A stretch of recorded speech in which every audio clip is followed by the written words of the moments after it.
I wanted to do one that was a little bit different today because I really wanted to talk about my decision for having surgery. Obviously for a lot of people it's different, right? Like when I decided to have my surgery, it wasn't a decision taken lightly because I had successful weight loss before. Like I had done Weight Watchers twice in a row, lost like 25, 30 pounds, but then I'd get stuck. I'd have a stall and then I wouldn't be able to lose any weight and I would give up and then I would gain all my weight back plus. So it was frustrating in itself. But then fast forward to COVID. So during COVID, I had gone on this really, really, really rigid like exercise and diet program, and it was like exercising 5-6 days a week and very specific dieting on like eating lots of vegetables, drinking like half your weight in water every day, which really got me into drinking water because I was never really a big water drinker. So thank goodness I did that pre-surgery because now all I get to drink is water, pretty much. But anyways, water and coffee. So in one way it helped. However, what happened was it was so restrictive that I couldn't even have carbs at dinner.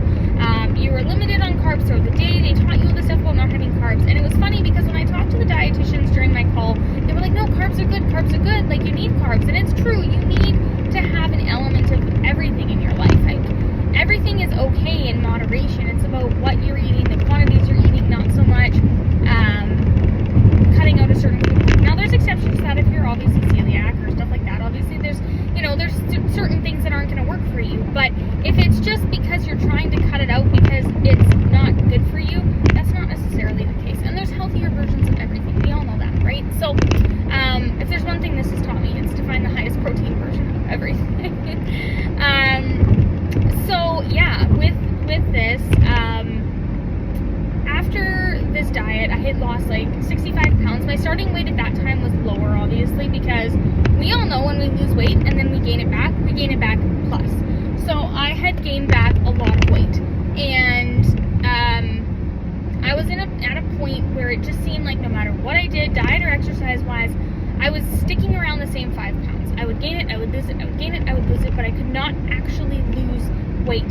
And it was getting to a point where it was affecting my muscles, it was affecting my ability to move, it was affecting everything in my life. And there was times I was getting out of breath, just, trying to go up and down the stairs in my house, and I have a lot of stairs. So I'm like, okay, we need to do something about this. I need to get healthy again. What I'm trying isn't working. And so I had talked to some friends who have had this surgery. I didn't even know this was a thing until I'm like, wow, you guys look really good. Like, what did you do? And they told me, and it was covered. And I'm like, okay, it's covered? I'm like, why didn't nobody tell me about this sooner? So I had reached out to my doctor and started the process of this. And if you want to see what all the steps are, make sure you go back and watch my first videos because I talk about the steps like in each video and go through them in detail and kind of what they look like. So there's no surprises. It was about a year-long process for me from the time I got my first approval, which was after my doctor submitted the referral, until I got my surgery. It was pretty much a year to the month. So it was very, very quick. My doctor actually told me I was looking at 6 to 7 years because at the time that's what the program was running.